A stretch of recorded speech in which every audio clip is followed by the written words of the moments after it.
Салам-салам, друзья! Я в Узбекистане прожил ровно год и уже немного по-другому, более углубленно, как бы изнутри смотрю на эту страну, нежели в первые месяцы моего переезда сюда. Сегодня в видео вы узнаете объективную и независимую оценку плюсов и минусов республики. Рассмотрим 5 самых существенных плюсов и 5 минусов. И в конце видео бонусом обсудим еще дополнительные факторы жизни здесь, а также критерии, по которым узбекистанцы сходу отличают местных русских от приезжих. Это видео поможет вам лучше познакомиться с Узбекистаном и понять, подойдет ли он вам для переезда или стоит подобрать другую страну. Местных жителей прошу не обижаться, а воспринять минусы как независимую, нейтральную оценку со стороны, дающую возможность что-то исправить. Но я не настаиваю на этом, ведь это в первую очередь ваша страна, и я здесь не для того, чтобы исправлять минусы. Поэтому советы по их исправлению я давать не буду, просто обозначу, что выделяется и что заметно со стороны. Также прошу учитывать, что нет абсолютно идеальных стран. Невозможно создать такой баланс, чтобы абсолютно всем было комфортно. Даже в комментариях под моими видео я замечаю сильный разброс мнений и начинаю понимать, что сколько людей, столько и мнений. По плюсам также постараюсь дать объективный взгляд. Не думайте, что я стараюсь вас специально нахваливать. Я лишь отмечу то, что конкретно мне нравится здесь, в республике, и может понравиться переезжающим сюда. В прошлый раз мы начинали с плюсов и закончили минусами. Сегодня начнем с минусов, а в конце перейдем к плюсам. Итак, поехали. Первый минус, который незаметен, который всплывает лишь через некоторый период проживания здесь, это кумовство. Да, я поставлю именно этот минус на первое место, потому что он мешает развитию страны в целом. Да мешает так сильно, что это реальная проблема. Местным тяжело устроиться по своему образованию, опыту и навыкам. Я замечаю в стране большое количество талантливых и образованных молодых людей, но их опыт не применяется на благо и развитие страны, так как должности, на которых они были бы реально полезны, заняты пустыми по опыту людьми, чьими-то знакомыми или родственниками, который как слабый узел системы не работает должным образом. Аналогия может быть заменой в двигателе автомобиля металлической детали на пластмассовую. Она не вывозит, либо проработает недолго и некачественно. И чем более важна замененная запчасть, тем больше риск того, что весь двигатель по итогу заглохнет. Аналогия очень топорна, но суть вы поняли. Помогая своим единичным знакомым, вы закапываете будущее своих же детей, будущее всей страны в целом. Я не буду приводить конкретные примеры по этическим соображениям, хотя такие примеры занятых слабыми людьми мест, где должен быть специалист своего дела, у меня есть. Еще раз прошу местных воспринимать мою критику как сторонний взгляд, ни на что не влияющий. Это просто и всего лишь обзор от блогера. На второе место я бы мог поставить коррупцию. Я долго размышлял об этом и понял, что коррупция имеет две стороны как монета. Тут нужно смотреть, как она используется. Бывает такое, что она наоборот ускоряет некоторые процессы, помогая обойти иногда ненужную бюрократию. Бывает такое, что и портит ситуацию, как пример с кумовством. Суть в том, что в мире нет стран без коррупции. Эту вещь никогда полностью не исключить, хотя государство старается это сделать. Быстро развивающийся Китай, например, занимает первое место в мире по коррупции, но рост экономики Китая очевиден. Поэтому давайте так, я не буду считать это минусом, но и обойти стороной вопрос я также не мог. Я могу лишь надеяться, что общество само оценит каждый отдельный ее случай и каждый сам для себя примет решение в нужный и конкретный момент. Могу сказать по себе. У меня, например, есть принцип не давать взятки гаишникам. Опыт вождения у меня 15 лет. Были разные ситуации, но взятки я никогда принципиально не давал. Но я, например, могу отблагодарить врачей за их работу. Или для получения какого-то документа, чтобы не ждать и ускорить дело, также не считаю нарушением. Кто смотрел «Властелина колец»? У вас в руках кольцо, применить которое вы можете в корыстных или благих целях. Вам самим делать этот выбор. Отмечу, кстати, что уровень коррупции здесь сильно ниже, чем в России, и тем более в Америке. А я знаю на примере моего хорошего знакомого из Америки, как он добивался нужных ему целей. В России такое бы просто не прошло. Второй минус – неуважение на дорогах. Я периодически в своих видео затрагивал этот вопрос. Государство дает своим гражданам бесплатные дороги, исправную светофорную систему. На перекрестках в часы пик выставляются в помощь автомобилистам регулировщики. Но очень большой процент водителей ездит так, как будто им наплевать на всех окружающих. Очень много, кстати, замечаю случаев агрессивного вождения со стороны женщин. А вдруг на дорогу выбежит ребенок? Для чего вы так водите? Что вы пытаетесь доказать? Поймите, сильный человек не будет показывать свое превосходство над другими. Сила заключается в том, чтобы с ней совладать. Основной мой зритель из России, но я в данный момент, обозревая минусы, обращаюсь к узбекистанцам. Обращаюсь я к ним из уважения к ним же. Я мог бы сказать так: друзья, будущие релоканты, узбеки водят отвратительно, будьте осторожны на дорогах и учтите эту опасность. Но я уважаю узбекистанцев и, прожив здесь год, вижу просто разрыв шаблона. Они такие гостеприимные, культурные, добрые и отзывчивые в общении, но когда садятся за руль, меняются в худшую сторону. Вот я общаюсь с одним местным узбекским знакомым и знаю, что он хороший человек, добрый и готов помочь многим при необходимости. Он садится за руль, и все человеческое из него уходит. Я смотрю, как он ведет себя за рулем, и не понимаю, как такое может быть и для чего. В этом вопросе все зависит лишь от каждого из вас. Я не говорю, что 100% водят отвратительно. Мне частенько попадаются очень порядочные водители, которые выше всего этого уважают окружающих и тем самым вызывают уважение к самим себе. Надеюсь, таких водителей, вызывающих уважение к себе, будет становиться больше. Третий минус. Его логично было бы поставить сразу за первым, так как он отчасти с ним пересекается, хотя не всегда является следствием первого. Это некомпетентность и нечеловечность некоторых руководителей. Многие экспаты, да и местные, тоже сталкиваются с тем, что они работают под руководством низкого человека. Поясню. Здесь в Узбекистане есть такое: когда человек дорывается хоть до мелкой власти, он начинает ей упиваться, теряет человеческие свойства. Опять же, это точечные случаи. Тут я не смогу дать оценку объема этого минуса. Я знаю и хороших руководителей, как в плане опыта, так и умения работать с коллективом. Но вижу и слышу от экспатов случаи некомпетентного управления. Причем это не обязательно в государственных организациях. Такие люди есть и в частном бизнесе. Я знаю примеры, поэтому могу так уверенно заявлять, но, опять же, по этическим соображениям, личности мы раскрывать не будем. Для меня непонятно, если руководитель заинтересован в развитии своего бизнеса, но он неадекватный, так почему же на него тогда работают нанятые сотрудники? В России, например, дела у такого руководителя просто не пойдут, так как от него разбежится весь его профессиональный коллектив и останутся лишь те сотрудники, которые не способны найти другую работу по причине своей низкой квалификации. А на таких слабых сотрудниках свой бизнес ты не построишь. Из-за частых ошибок сотрудников будут большие убытки. Иногда от местных я слышу такие слова: вот ты станешь руководителем и тоже сможешь вести себя так же наплевательски. Я не понимаю этого. Как будто цель залезть повыше и нагадить вниз на всех побольше. Очень странная черта. А минус тут в том, что если эта ситуация может наблюдаться в государственных организациях, то этот фактор стопорит развитие страны в целом, когда профессиональный ресурс идет не на благое дело, а наоборот рушит коллективы, стопорит развитие. Какой могу дать итог по этому минусу? Я надеюсь, что это ошибка выжившего, и я узнаю лишь о негативных случаях, поэтому они мне кажутся большинством, так как о положительных случаях никто не кричит. Но негативных случаев я вижу так много, что, возможно, делаю неправильный вывод. Давайте так, объективно посмотрим. Напишите, пожалуйста, в комментарии, довольны ли вы своим руководителем, директором, начальником здесь, в Узбекистане. Есть ли положительные случаи, сколько отрицательных. Я очень надеюсь, что я сейчас ошибаюсь. В некоторых своих видео иногда я допускаю ошибки, и меня поправляют в комментариях. Надеюсь, что сейчас я не прав и ошибаюсь. Четвертый минус – 6-дневная рабочая неделя. Конечно, такой график не во всех организациях, но во многих он до сих пор есть.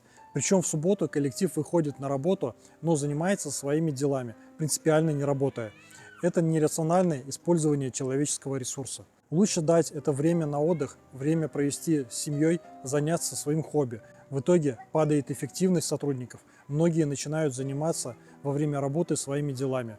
Развитые страны, наоборот же, пытаются перейти на 4-дневную рабочую неделю. Тут важен баланс для работы и отдыха, для повышения эффективности. Не зря в Советском Союзе были проведены исследования и выявлен наиболее эффективный, максимально загруженный рабочий график. Пятидневка, 40 рабочих часов в неделю, по 8 часов в день с перерывом час на обед. Все остальные графики работы приводят ваш коллектив к разбалансировке, утомлению, снижению эффективности. Это мое мнение, но оно основано на советских исследованиях и стандартах. Целые НИИ изучали этот вопрос в СССР. Пятый минус – ограниченный ввоз товаров из-за границы. Ввоз всех товаров в Узбекистане осуществляется через несколько фирм, уполномоченных на эту деятельность. Местные, наверное, будут писать в комментариях про монополию и приближенность этих организаций к власти. Я, как и всегда, не буду удалять комментарии, так как каждый имеет право высказать свое мнение. Как вы могли заметить, я вообще редко удаляю комментарии, только если кто-то начинает прямо кого-то оскорблять. Хорошо, что хоть что-то ввозят, могли бы вообще ничего не ввозить. Вспомним Россию в 90-х. Ничего же не было. И тут пока что не со всеми иностранными производителями налажены деловые связи. Поэтому, например, рынок бытовой техники не столь широкий, как в других странах. Многих марок пока нет. Да, для потребителя это небольшой минус. Приходишь в магазин, и выбор твой немного ограничен тем, что представлено в продаже. А в плане ассортимента бытовой техники или автомобилей создается ощущение, как будто Узбекистан вообще под санкциями. Но при большом желании нет проблем что-то ввести сюда из Арабских Эмиратов, Китая или Казахстана. Многие позиции можно заказать у мелких продавцов, которые взаимодействуют с магазинчиками из зарубежных стран. Если вам не принципиален выбор марки, то вы спокойно сможете выбрать по характеристикам то, что представлено здесь в магазине. Ассортимент все-таки есть, и он позволяет сделать выбор. Но если вы хотите какую-то конкретную марку или определенную модель, то ее может здесь не оказаться и придется ввозить из-за границы. Я, например, хотел телефон определенной марки, не представленный в Узбекистане. Попросил знакомых купить его в России и перевез сюда при помощи транспортной компании. Но не почтой или с ДЭКом, которые берут по 2000 рублей за килограмм груза, а небольшой транспортной компании, которая за 1 килограмм груза берет 250 рублей. Контакты этих ребят я оставляю, как всегда, в описании под видео в разделе полезных ссылок. Для Ирины мы хотели купить новую модель телефона. Здесь есть фирменный магазин, но новинки они сюда не возят, флагманы сюда не возят. Так как новинки очень дорогие и поэтому не пользуются большим спросом среди местного населения. Ждут, пока подешевеет. Думаю, тоже везем из России. Понимаю, что многие из местных могут попросить меня дать какой-то совет власти или попросить помочь что-то поменять. Еще раз скажу, что я не имею возможности что-то изменить. Я лишь обозреваю ситуацию, помогая переезжающим в Узбекистан. Моя функция лишь в этом. Тем более, я не специалист в международных закупках. Эту систему я вообще не знаю. Я уверен, что правительство без меня прекрасно понимает вектор развития страны и имеет планы по расширению ассортимента товаров. На развитие нужно время, а темп развития Узбекистана сейчас выше, чем темп развития России в начале нулевых. И это очень хорошо. Мы в России тоже не сразу заметили изменения. Оно как-то пришло постепенно и как будто само по себе, как нам тогда это казалось. Поэтому здесь не все так плохо. Нам со стороны это заметнее, так как этот путь мы уже проходили. Посмотрите, с каждым годом уже становится все лучше и лучше. Ура! Дошли до плюсов. Мне больше нравится говорить о положительных сторонах. Я прожил здесь ровно год и до сих пор считаю Узбекистан очень комфортной страной для жизни. Да, если узбекистанцам получится уменьшить вышеуказанные минусы, притормаживающие развитие страны, то уровень жизни здесь поднимется на порядок. Первый плюс – это климат. Тут я не поменял своего мнения. Да, летом жарковато, но лично я люблю тепло. Осень и весна – это вообще райский период в плане климата. Снега практически нет. В Ташкенте лежал он чуть больше недели в общей сумме. Я не люблю снег. Любители же зимних видов спорта могут съездить в горные курорты. Там его полно. Конкретные курорты рядом с Ташкентом мы пока посоветовать не можем. Мы пока нигде не были. Но знаем, что мест для отдыха полно. Как-нибудь позже сделаем обзор по этой тематике. Зима, конечно, выдалась холодная в этом году. Кстати, о том, как Ташкент переживал зиму, у нас есть видео. Посмотрите его. Вот ссылочка на него. Но все равно зима здесь короткая. Второй плюс – это, конечно же, люди. Оба эти плюса по своему весу стоят на первом месте. В большинстве люди здесь очень хорошие. Именно в большинстве. Есть личности, которые могут обмануть на рынках, есть алчные и низкие люди, но их так мало, что с ними можно постараться не пересекаться и не иметь дел. Столько положительных комментариев под каждым моим видео. Много приветливых людей на улице, много людей с открытым сердцем. Я не знаю, как это рассказать. Чтобы это оценить, нужно приехать сюда хотя бы как турист. Я прожил здесь год и не только не поменял свое мнение, но еще больше убедился в том, что богатство Узбекистана – это его многонациональный и дружелюбный народ. Так, еще раз, я не пытаюсь специально восхвалять и приукрашивать. Я говорю от чистого сердца, о том, что мне тут нравится и что выделяется. Третий плюс выходит из второго. Это низкий уровень преступности, практически полное отсутствие алкашей на улицах и полное отсутствие наркоманов на улицах. За год проживания здесь я видел 2 пьяниц в Чаланзаре, и то были местные русские. Еще видел 2 мужчин, выпивающих на скамейке в парке в центре, но делали они это так деликатно и тихо, что я не сразу догадался, что они выпивают. Когда я проходил мимо, они замолчали, подождали, чтобы я прошел, и после этого продолжили свой разговор. Спиртное они прикрыли, спрятав его заранее, но я все равно успел это приметить раньше. Вспомните, как пьяницы ходят по улицам в России и как часто они вам попадаются в том месте, где вы живете. А наркоманов сколько. Я рад тому, что здесь я забыл про них. Четвертый плюс – это отсутствие языкового барьера. Да, вот такой вот незаметный, но на самом деле очень важный плюс. Благодаря этому адаптация приезжего в республике происходит максимально комфортно. 95% населения Ташкента знает и может общаться на русском языке. Фильмы в кинотеатрах, кстати, идут тоже на русском языке. Очень многое здесь на русском языке. Пятый плюс – это адекватное правительство, государственные организации и милицейская система. Это такой плюс, который как бы очевиден не сразу. Некоторые местные со мной не соглашаются. Я вижу это в комментариях. Каждый имеет право на свое мнение. Но тут нужно учитывать, что все познается в сравнении с другими странами. Я сейчас не буду приводить конкретных примеров, чтобы не оскорбить какую-либо страну. Но поверьте, здесь для релокантов очень хорошие условия. Какая еще страна дает возможность вам проживать круглый год на ее территории без необходимости выезда? Где еще так ценится ваш опыт и образование? Адекватность милиции я отмечал ранее в других своих сюжетах. Мирная политика государства. Согласитесь, в такое время это многого стоит. Могу дальше расширять этот плюс, но будет выглядеть так, как будто я стараюсь приукрасить. Предлагаю теперь обсудить интересные моменты, может быть даже отчасти спорные. Я не отношу их ни к плюсам, ни к минусам, просто отметим как факты. Думаю, они будут полезны вам будущим или настоящим релокантам. Ситуация с растаможкой авто. Многие отмечают это как минус. Конечно, я бы и сам хотел привезти сюда свой автомобиль и без проблем им пользоваться. Мне его очень не хватает. Но я начинаю замечать, что в Ташкенте уплотняется автомобильное движение. На больших перекрестках начинают образовываться небольшие пробки в часы пик. Страна начинает экономически развиваться, и развитие отражается в первую очередь на благосостоянии населения. А что делают люди в случае экономического подъема? Вспомните, как этот путь проходила Россия. Все начали покупать вначале автомобили и потом начали скупать квартиры. В 2000-2004 годах на дорогах России было пусто.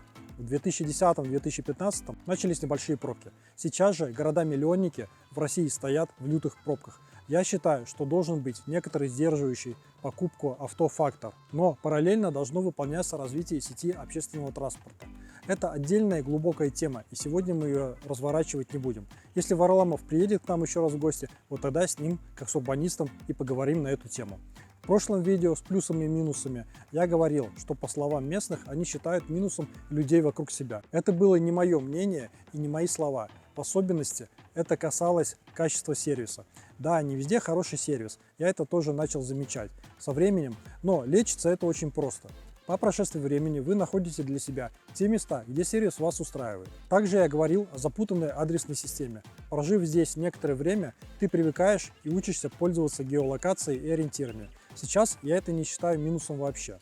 К этому быстро привыкаешь, и лечится это тоже очень просто. Перед тем, как подвести итог, рассказываю критерии, по которым узбекистанцы легко отличают русских от приезжих. Во-первых, никто из местных не будет пить кофе на ходу. Если вы видите идущего человека с бумажным стаканчиком в руках, можете быть 100% уверены, что это приезжий или турист. Также местные мало ходят с рюкзаками за спиной, предпочитая сумочки.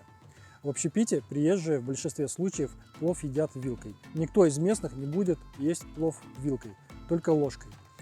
Кстати, еще когда садишься в такси, и если ты сразу пристегиваешься, то такси сразу понимает, что ты приезжий, потому что местные, когда садятся в машину, в любую, в такси, не такси, они не пристегиваются. Давайте подведем итог под всем сказанным. Как я уже говорил, нет идеальной страны. Даже в Швейцарии, Америке или Австралии есть свои минусы. Главное это то, как к ситуации относится местное население и правительство. Если все закрывают на недостатки глаза, игнорируя их, то ситуация так и останется без изменений. Если же местные жители в первую очередь начнут с себя, начнут, например, уважать друг друга и заставлять уважать себя за рулем на дорогах, например, то ситуация быстро изменится в положительную сторону. И минус станет плюсом. Страну можно будет ставить в пример как по гостеприимству, так и по порядку и уважению на дорогах. Если же население только и будет ожидать действий от правительства, то все так и останется без изменений. Правительственный аппарат, кстати, здесь сейчас работает в верном направлении и должным подходом. Глупо их винить. Вообще глупо винить всех окружающих в своих бедах. Стоит задуматься о себе. Это в первую очередь ваша страна и ваша жизнь. Будущая жизнь ваших детей здесь зависит от вас самих, от ваших же действий. Я сторонним взглядом вижу, что развитие здесь сейчас идет гораздо быстрее, чем оно шло в России, а я это уже отметил ранее. Вот это является ключевым фактором. Когда идет развитие, недостатки устраняются, но не сами по себе, а в поддержке со стороны населения и приезжих специалистов. Поэтому сейчас у Узбекистана в руках все козыри и все возможности. Вот, наверное, на такой позитивной ноте и закончим сюжет. Спасибо, что досмотрели до конца. Если это видео было вам полезно или интересно, не забудьте поставить лайк и написать какой-нибудь комментарий, чтобы YouTube больше рекомендовал данный сюжет для просмотра другим зрителям. И на этом на сегодня все. Увидимся с вами через 2 недели.